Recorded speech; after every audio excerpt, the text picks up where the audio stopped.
Okay, let's talk about storytelling. How to actually make your story stick with people.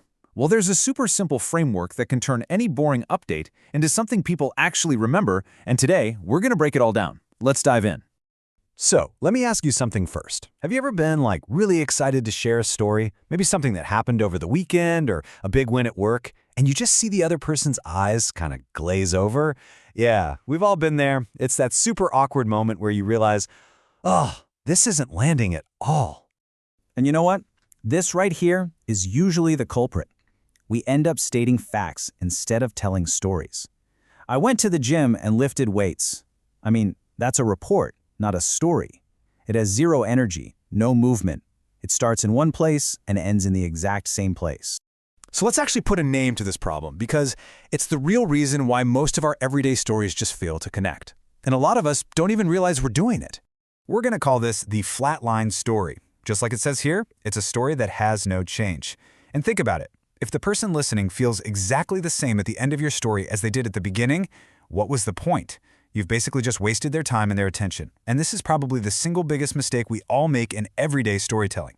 But here's the good news. There is an incredibly simple fix for this. It's a little framework called the before and after frame, and I promise you, it's going to totally change the way you talk about your own experiences. And here it is, the secret ingredient. The one thing that every single great story has in common is change.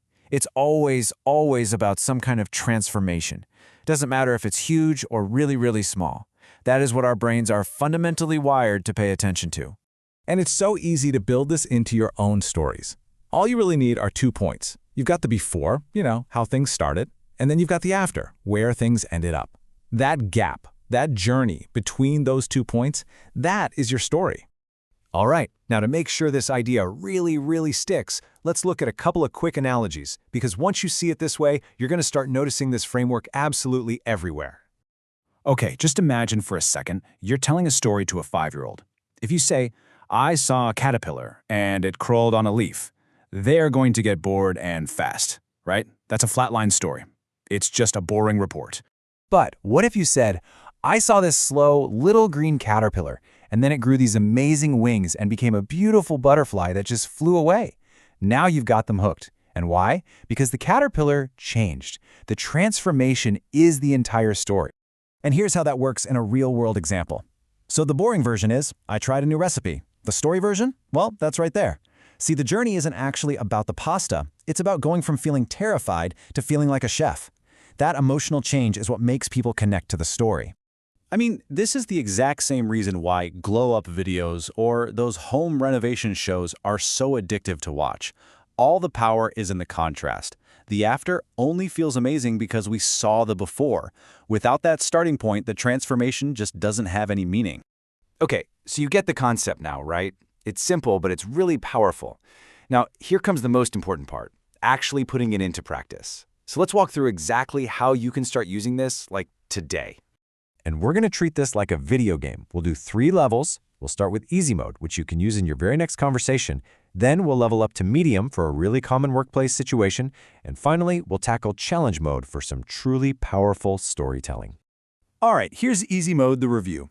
The next time someone asks you about a movie or a restaurant or a book you read, don't just say, oh, it was good. Start with what you expected. I thought it was going to be, and then you reveal the reality. But it turned out that tiny little shift creates a perfect mini-story. Now let's level up to medium mode, the work win.